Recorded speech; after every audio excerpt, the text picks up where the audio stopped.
Right. Everybody, Frostpunk is on sale for 90% off. View page. As here's 90% off, and if you want the Game of the Year edition, which gives you all the DLCs, which I already have, it will only cost you $10.60 along to get the original soundtrack, which is nice. You get the Frostpunk original soundtrack and the expansion original soundtrack. Soundtrack's good. You do get the digital art book, the riffs. Last Autumn was probably the coolest DLC. On the Edge and the riffs add endless mode content, which not as interesting, but still the game's 90% off. It's literally $3. If you want to buy the game, buy it now. It's only 8 gigabytes here. This is what you need, whatnot. And let me scroll back up. Yeah, you get all the DLCs. And honestly, if you were only get one DLC, Last Dawn is probably the best. It's also the most expensive. But again, for just $10, you can buy the Game of the Year edition and get all of this. Everything. Of course, if you don't want to buy the Game of the Year edition, because I don't know why, you can just get the riffs, the Last Autumn, On the Edge, separately, although it will cost you more. And then, let me cancel, get out of it. Go back to Frost. Hunk. Yes, as you can see here, riffs on the Edge last autumn, season pass, and again, Game of the Year just $10 and 74 cents for this. And again, but the digital art book is free, so if you just want the digital art book, you can get it that way. Okay, so yeah, Frostpunk 2, I'm pretty sure is still normal 10% off, though they have added this official game intro cinematic, which I did watch. It seems pretty interesting, and also it comes in September 20th, approximately 7 days from now. 7 days. Well, it's time to get on to the news and video game news.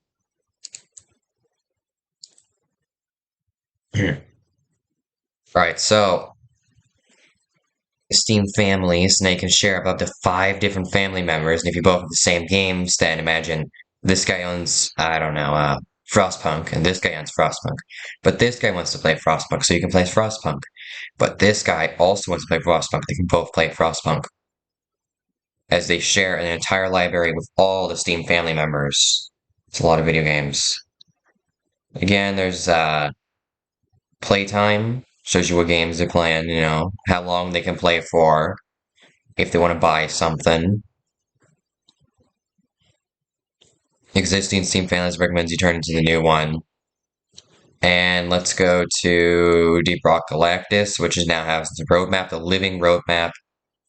As you see, the update 4 is Azo-Reeled, I hope I'm saying that right, mutators, time-exclusive dives. Later we'll get an endless mode, which sounds nice, Vanguard, contracts, new missions, egg hunts, also, and I don't know what EG stands for. Earthquakes and Magma Core, Bosco 2.0 sounds amazing, new artifacts, overclocks, I do want new overclocks, extra class mods, cosmetics. And then, yeah, so this weekend, Hunter's Call, starting on the 15th of December. I'm not sure what this is. But anyways, yeah, starting the 15th of December, partake in a sport of hunting and gathering, and enjoy a fine 1.5 boost on all gold and reputation for the good hands of Hunter's Call this weekend. I recommend you do this. You could go from fort to fort and collect as many fish as possible, or you could use the one exploit in the Devil's Roar, which allows you to get infinite fish. All you have to do is queue up for the thingy. The boat generally spawns in the same area, so all you have to do is sail ahead, find it. The barrels are filled with cooked fish. I think. At least when I did that, there was. You can also go to the Ghost Forts. There is plenty of fish there. Or you could go down to Mermaid Treasuries, which is probably the worst of them all, and specifically try to get gems and Mermaid's Breath, because you can sell that to any faction, and try to boost your Hunter's Call reputation. Fishing is probably the worst way to do it. Just go from Ghost Fort to Ghost Fort, trying to gather as many fish as possible. You don't even have to take the loot with you. You can literally just leave it there. It's probably fastest to do that way, and you want to make sure every second counts. So most likely just leave the loot behind, don't even finish the fort. Actually, I'm pretty sure for the fort to reset, you do have to finish it and put the key in there. So, yeah, so you finish the fort, you collect all the fish, then you go into the next fort, keep going in a loop until you think you have enough fish. Go set a hunter's call outpost, make sure they're perfectly cooked if you get any uncooked ones. But that is how I got a good 5 levels in Hunter's Call. Hunter's Call is the hardest grade in the game, man. So make use of this. Next is the new Civ of the challenge of the month, Know Your Enemy, for Civ 6. Fight to survive the decades-long Mongol invasion of China and the new challenge as, I don't know how to say that word, Empress of China. You must join forces with, I can't say that word either, and Yoggle, which I'm pretty sure is not how you, Yongol, which I'm pretty sure is not how you pronounce that, to fend off the encroaching armies of Genghis Khan. It's crucial that you utilize the Great Wall tile improvements to defend your borders against multiple attack waves, biding your time to explore Wu Zentu's, I think that's how you say that, mastery of espionage as you use spycraft to sabotage Mongolian settlements from inside. And yeah. And then next, which this all happened this weekend, this is, of course, this, but, is that all the news I can get from here? Well, yeah, then I think that's going to be the end of video game news. Except for the next part of video game news, let me go to Darkest Dungeons 2 and scroll down here. We do have this development update. So we're going to get the Kingdom of the Hungry Beast Clan, which is the free content, and then Inhuman Bondage DLC. Now, I see a lot of chains here, a lot of dead bodies, and some strange crystals, and what appears to be seawater. But a new hero joins the roster in this DLC, as well as complete unique trinkets, your origin story, palettes, weapons, kits, and unique mechanics. So, this seems to be some sort of crypt, because ancient something oozing with gelatinous night soil of thousands of corpses. So, we could get Abomination here. Simply because I think it says Inhuman Bondage DLC, that reminds me of Abomination. I don't actually believe we're going to get Abomination, but I would hope we would. And again, if we were to get Abomination, it'd probably be in another, like, Burning Blade DLC, which is called the Burning Blade, because both characters wield a blade. I mean, I think if they released another DLC, they would add, well, should add Abomination and Houndmaster and perhaps another character. Because they need to add one new character, one old. But yeah, so the kingdom is under siege. Beastly horror stampede and warrant herds. They strike with swift ferocity, spreading chaos and poison and death. The land tumbles to the drum beats of the thunderous hooves. Now, this sounds to me as the enemies from the Wield, and also in the trailer that announced this, which this is for Q4 of 2024, which I think we're in actually. Anyways, so in the trailer they showed up the Crimson Court, and so we're probably gonna get the Crimson Curse back, which is annoying. And we're also gonna get enemies from the Wield. Now I do not remember what the other faction was, but we probably have the Beastmen, and perhaps the Witches, I don't know, Coven or something. The Witches Coven. Anyways, yeah, so there's also some update notes. There is Darkside of the Mountain, which is some modding stuff. A bunch of changes to characters, which I will go over in its own separate video. But man, this completely reworks Man-at-Arms and Jester. Honestly, I'll miss old Jester, but at the same time, we finally have something to do other than play Virtuoso, and it just being Jester Plus. Now, as we work as a stress management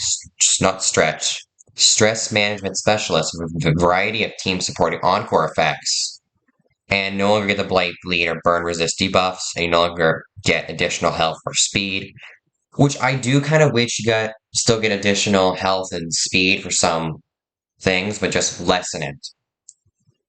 For instance, I think that Vanguard should probably still have increased health, or that Highwayman should still do increased damage for his pistol shots, because Sharpshooter used to be the damage class of Highwayman, but now Sharpshooter just kind of sucks.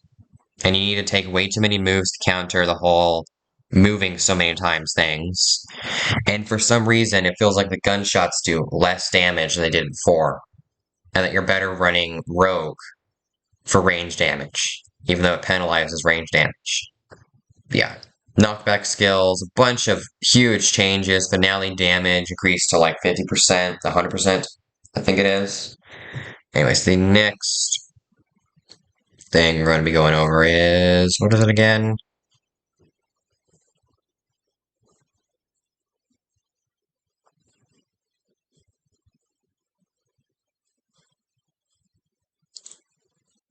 Yeah, so Dredge released some merchandise, you know. They released this shirt, this pen, and a bunch of other stuff on their website. Also, so the new patch notes, exotic bait no longer requires the correct rod to be equipped in order for it to be placed. You still need the correct rod to catch whatever shows up. Now this completely gets rid of a bug that I used to unlock certain fish. So what I did was, to get certain aberrations, I would use... Oh no, this is just for exotic baits. This is not for aberrated bait. Okay, good. Because, okay, that fixed the big problem of me thinking that there was no more exotic fish.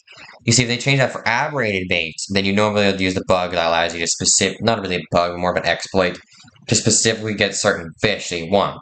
I mean, if you wanted, you could just infinitely make money with aberrated bait. Also, the format will make it clear that when you can talk to them, you run out of ooze patches to siphon up. Increase the size of the ooze markers on the map. Add a map marker to the rig's location before you visit it. And add 1 to 2, whatever this is, to each of their spawn locations. Oh, this is that, the thingy that was in the shell. Anyways, fix an item duplication bug. The portal from Anchor, which I know that's not how you say it, now visually layers better when placed on ooze. The Leviathan will no longer be able to consume the player if they're in the process of docking at the rig. Fix an issue where a patch of ooze could not be fully cleaned and twisted strands under certain conditions. Fixed an issue where players could mark bait spots on their map, causing a number of on-flow issues with the map and spyglass. And a handful of small text fixes. Yeah, I did notice that when I first played, there was a few small things wrong with the text.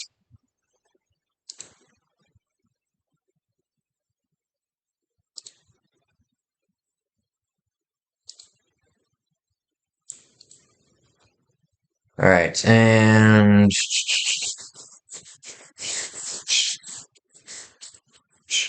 Also, I figured out what's wrong with this. Turns out when I plug in my controller into this, it completely turns off my microphone.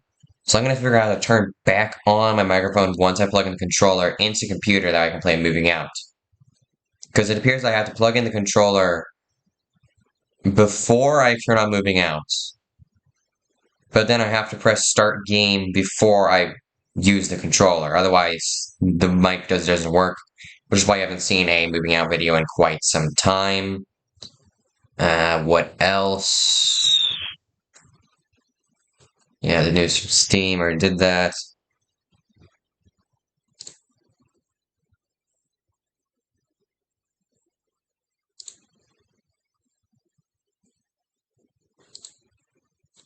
I mean, technically this is new, but not really.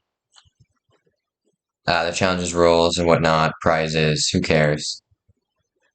Oh, yeah, definitely important news. Deeper Underground is now available for Turmoil. Turmoil's new DLC, Deeper Underground, is now available, so without further ado, we welcome you back to the business of drilling for oil and other things we cooked up for you. An all-new town of new buildings, a new mayor, and balloon trips to special deep drilling grounds. Besides oil, you can also find water underground, which comes in handy when you want to drill faster and cheaper, but is also essential for the production of highly valuable petrol. That's gasoline. Petrol makes the start of a new era. You can't just dig it up and sell it right away. You have first to process it in refineries. It's a challenge but rewarding undertaking. And we trust there'll be no complaints about the revenue it generates. A brand new expedition. Every few in-game years, regular drilling levels are all alternated with special research missions here. Here it's all about trying to drill as deep as possible with limited resources. Can you drill deeper than your opponents? 2 new playable characters to choose from. Meet, I'm not sure how to say that, and Mabel. Both willing and both able. To get your drilling operation up and running as quickly as possible, meet, again, these names are complicated. I don't know what that one is. Dynamite Dale and Dynamite Dale, who will introduce you to the new areas of wear. New wares, not new areas. And of course, your old friend Edward, Reynold, Fred, and William will stop by with the train to provide you with drilling equipment for your need. Philip is also back, and he's got a new game for you. Dice, Dice, Dice. If you can outsmart him, you'll make a few extra bucks on the side. Just as the previous campaign, it's about who has the most shares in the end. Deeper Underground uses the same bidding system as a multiplayer campaign, but shares can also be earned in deep drilling missions. And last but not least, I've added a new explosive item to the game, Dynamite. Well, hard rock can be nice when it comes out of a speaker. It's a big problem when you stumble upon it underground. Normal drills are not strong enough. Make sure you visit Dynamite Dale in the saloon. But yeah, and also, so yeah, here's the DLC, $6. But Turmoil itself is on sale, and the Heat Goes On is also on a 50% sale. Not the Heat Goes On, the Heat is on. Because yeah, so Turmoil Deeper Underground. Of course, you will need the base game Turmoil, which is on a 80% sale for a simple $2.60. Make sure you pick this up now. Deeper Underground is not on sale. It's still $6. But again, the Heat is available for $3.49 for an expansion to the game that is quite complicated.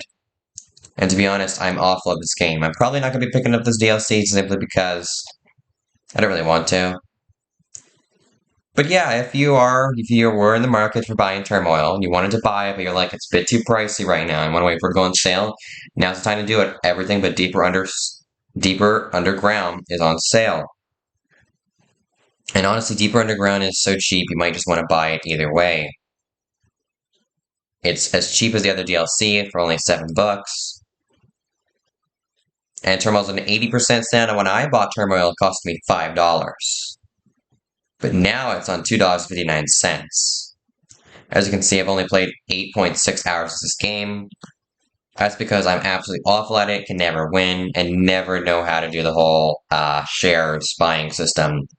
But yeah, it's going to do it.